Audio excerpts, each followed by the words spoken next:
Hey everybody, welcome back to another episode of CheckpointXP on campus. Now we are recapping the Harrisburg Invitational from last weekend, and joining us on the show is Cody Elson, head coach out at Northwood University. These guys pulled out an amazing win at the Invitational in Overwatch, so we figured we'd bring them in. Cody from Northwood, thank you for joining us on the show today. Yeah, thanks for having me. I think it's my second time back on the show, and it's always fun. Excited to be back. That's right. Now, Coach Elson here was a part of our Collegiate Esports Roundtable episode that was sort of a progenitor to CheckpointXP on campus, and so we're happy to have you back. If you're on the show twice, that makes you a friend of the show, so you are now Coach Elson, friend of the show. And so we definitely want to say congratulations on that big win. You know, how are you and the team feeling, knowing that you guys had to go through, some of the most talented teams in Overwatch in the country in order to solidify this win? We kind of, not saying we're unprepared, but we really had no idea how we were going to play against Harrisburg and Maryville. From a talent standpoint, we probably assembled the best mechanically skilled team in all of Collegiate Overwatch. I mean, we have two that are in contenders right now consistently, two that go in and out of contenders, and then we have two players that haven't touched the game for 6 months. So it was an interesting thing there, but believe it or not, a lot of these guys that switched to Valorant, some was kind of making their aim a little cracked on when they come back to Overwatch. They just kind of actually have improved a little bit.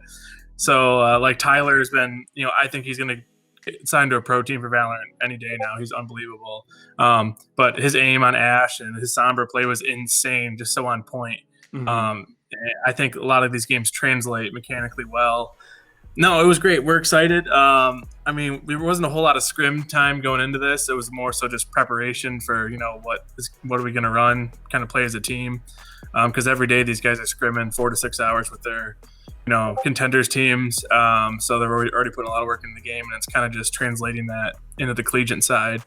So, yeah, we felt great. I mean, everybody was we had no idea. Like, we didn't know if we were going to get first. We didn't know if we were going to get knocked out top 8. It was our first collegiate experience and tournament as a team. We had Overwatch last year, but obviously it was a little bit different level of skill compared to this one. So it was kind of a first for everybody. It was exciting. I mean, everybody was thrilled. So I can tell you that we're still kind of like on a high over it right now. It's absolutely wild to me that you guys were like, yeah, we didn't really know how we were going to do as you beat Maryville. Like that baffles me. Like, who's the shot caller on the team? Probably, it's got to be more. But so, not to talk about recruiting, but we're actually replacing our hit scan and our main support that just won that right now, maybe as soon as January. Morb is kind of known as one of the biggest brains in the Overwatch industry, with coaching with Angry Titans and contenders and a couple teams. And yes, he's young, but he will actually be transitioning into mainly just the head coach of the Overwatch team in the next year. And he's obviously the shot caller in game, being on main support. It's kind of natural for him. And he's definitely it's just huge brain. That him and then Dynasty working together, the Symmetra plays, it was just nuts. The sound barriers were so clutch too. Yeah, it was nuts. I mean, we kind of didn't run meta necessarily for what's going on. I'm kind of my kids sometimes gets frustrated with me with all our games. I hate to actually run what everybody else is running all the time. I think sometimes you against Harrisburg, for example, I don't know if it would have been 3-1 if we just matched them, played meta, right? I think we actually caught them off guard, and they probably haven't seen a Symmetra and freaking probably since last year at some time against a lower level type team, but not Dynasty, who I think is gonna get picked up by the Overwatch League eventually. Anyway, and so I'm curious about some of those calls, because like you said, there were a lot of off meta picks. There were moments where you guys' composition forced you guys to slow down a little bit. There were moments primarily Zarya and Diva. Exactly. There were moments where you guys went full blown hit scan, which again is something that a lot of times may not necessarily be the best call, but it, paid dividends for you guys. Are you making those calls on a map by map basis, or are you looking at how the team is setting up based on the meta and sort of trying to play counter meta? I think it's kind of like seeing what the other team's doing, just because Overwatch is kind of weird, right? Like, and another thing too is like there isn't actually live coaching for HuFest, so they're playing these whole maps without any contact with me. It's just the rules, right? And especially with the pandemic, it's different for me because usually they'd be in the arena playing. They all played that from their dorms, so it was more so like in between games, kind of like talking quickly. But you can't really talk, in between your opponents. But I can't jump in while they're playing Harrisburg and Maryville, so it was kind of relying on them to do that themselves. And most of the time, if you notice, they kind of just picked like the same comp to start, and then based on what they're running, we switched. I mean, because like Harrisburg absolutely threw us for a loop with how good Elk was on May. Like that, we were like getting stomped by him on May. They were holding us in spawn for a while. Like it was brutal. And then, just figuring out how to get around that. I mean, quite honestly, like, there's no secret. The whole thing was pretty much played around EMPs. The whole tournament. Like, that's literally what it was saving alts, using EMP at the right time, wiping with Coalescence. Like, literally, that's kind of what we did. And it's not really what they're used to doing in scrims or anything, but not saying it's kind of like treated like ranked and like adapting, but it's just adapting to what the other team's doing versus trying to come out with some, play. I think everybody's seen everything in Overwatch at this point, where you're not necessarily going to surprise anybody right away, but you can adapt, not necessarily countering the normal way you'd see something countered, because I don't think you necessarily see many people switch to an Ashe randomly, like when like when we did against Harrisburg. I don't think they expected us to pick Ashe there. We switched off of Sim with Ashe Reaper, just not really what they expected, and it worked.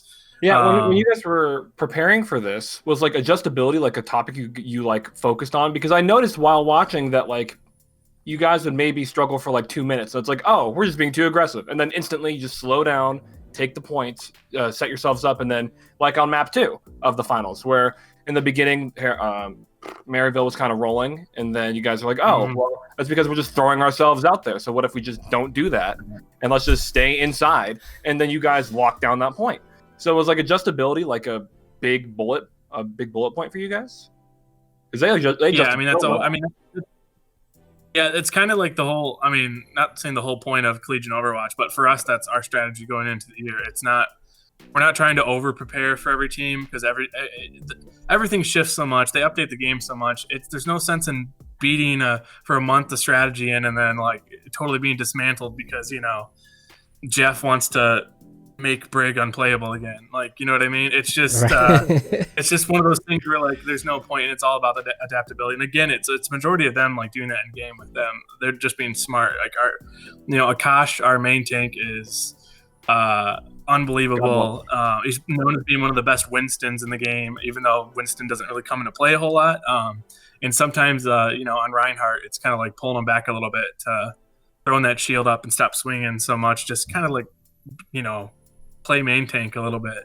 And that's kind of what you saw like when Harrisburg was trapping us in spawn, as we're just trying to kind of get him to slow things down. And then the other thing too, we start slow. I mean, there's a time value strategy that we haven't really implemented much with this team, but they kind of naturally do it on this team, is sometimes like burning a minute or a minute and a half and slowing things down just to build alts and wipe is better than trying to go take 2 team fights.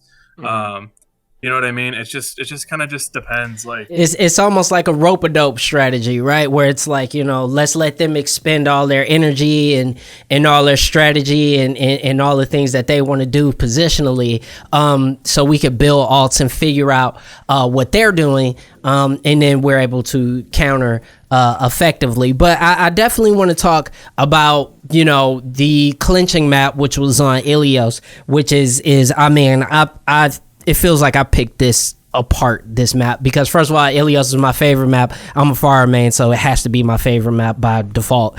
But watching this map and seeing how you guys were able to not just be flexible, but also play things like the Rhine Zarya I mean, that is just it's almost ill-advised to play that tank lineup on Ilios, and you guys not only made it work, but you almost made it look like that's what you're supposed to do on that map. You know, walk us through a little bit. Like you were saying, they make those calls on the fly because you're not able to talk to them. But when you're seeing that map unfold, are you able to go, I remember when we talked about that, or I remember, you know, us scrimming that? You know, walk us a little bit through that championship clinching match. Yeah, I mean, like the Ryan Zarya thing honestly kind of goes just into the fact that, you know, this isn't 6 contenders players against 6 contenders players. Sometimes when you have a clear advantage, like we did on off tank against every team, because Calman is just nuts. I was about to ask about him. That's just like the end of the day. Like he's just an ungodly Zarya. How much fun does he have when he plays Zarya? Yeah, it looks like when he's playing Zarya, he is just loving every second of his life. He's so good. I mean, we basically had like 2 Zaryas with Symmetra for a while, like literally Symmetra Zarya just melting. Like that's kind of what they did. And then they just changed here and there. But yeah, no, like the whole thing with Ryan Zarya too is like when you're kind of focusing on EMPs a little bit, being able to protect, you know, sometimes, like especially with Tyler not being like playing a lot last 6 months, kind of like giving him a chance to protect himself a little bit with Ryan. Like we literally just kind of like, you can like, if you EMP correctly on Ilios, right, and you have a Ryan swinging and they can't move, that's a lot of damage that's being done by Ryan. I think it just depends. You know, I quite honestly don't know exactly what was going through their head the whole time, right? But like I could tell it's that last map, because, you know, it was 2-2. Don't get me wrong, that championship map was really close. That last map was kind of a blowout, but it was just getting back to letting them play what they're best at. Like just let them, like sometimes when you're just mechanically better, it doesn't really matter what the meta is. And I'm not saying we're mechanically better on every role in all teams, but there's definitely some clear advantages. You know, when you do a team matchup, like obviously the tank difference was huge, and obviously, you know, Maryville, they have an international tank, and I believe he might still be playing from Europe, and that's like another thing too. Like they had a little bit of a disadvantage that we probably kind of took advantage of inherently, just because ping difference. And yeah, no, the tank difference was huge there. DPS, I think we were pretty evenly matched up. Support, I mean, it's always support's fault if you lose anyway. So and so and so, you know, I would love to talk about this and break this down for the entirety of the show. But the last thing I want to ask, and Jacob, jump in if you have anything to add, but, you know, moving forward, going into the fall and hopefully into the spring, where, you know, Lord willing, we're able to have lands, we're able to actually be in the same place at some point. You know, what is next for Northwood? And, you know, how are you guys looking to build onto this invitational win, and what can we expect more from you guys? Kind of doing a lot of the same stuff, to be honest with you. I kind of have the philosophy that most of these collegiate directors kind of like to run this like a football team, and I kind of think I have the philosophy of let these gamers be gamers. Like let's like relax a little bit. We'll continue to be pretty relaxed, let them focus on a lot of their contenders and that kind of scrims and stuff, mix in collegiate when it's necessary, because we have quite a bit of collegiate matches with NACE, which is 2 matches a week, and then TESPA 2 matches a week, so there's plenty of reps to get in. I think when it comes to if it goes to a LAN, which I hope it does, I don't think we'll have that much of a disadvantage, because I know Maryville and Harrisburg have that experience. A lot of our players actually have been to LAN events around the country for Overwatch, so they have that built up. Definitely some stuff we'll definitely tighten up. You never know what could happen. You might see 2 fresh faces next spring already on the team. Maybe, I don't know. It depends on how things shake out, or if, you know, I've been trying to get Tyler just to stick with Overwatch because he was unbelievable this last week. 100%. I'm not even playing it, but you know, it is. I think he might have scratched that love for Overwatch again. We'll see. No, a lot of that stuff. And then from a program standpoint, we by far have the best Rocket League team in the country. I have 3 players that are in RLSCX right now that got top 12 with their pro teams. I expect a national championship with Rocket League. Anything less is definitely a disappointment for us for sure. But But yeah, no, you'll start hearing more and more about us with some stuff we do with our esports management degree as well. We've been a ton of kids with interest from that around the country. So, but yeah, no, Overwatch. I mean, at this point, you know, we had set our goals. I think we have to readjust our goals to hopefully should win the national championship this year. If we can, but then again, Harrisburg's going to be more prepared. Maryville's going to be more prepared. It's the beginning of the year. You know what I mean? Well, listen, there's definitely a new sheriff in town, and that sheriff is from Michigan. So thank you so much for joining us, Cody. You already know I gotta rep Michigan, but thank you so much for joining us. Oh yeah, I will definitely let you know. Thanks for joining us again, and don't forget, guys, Northwood University is a school. Cody Elson, friend of the show, joining us here today, and congratulations one more time on your big Overwatch win at the Harrisburg Invitational. Thank you very much. Thanks for having me.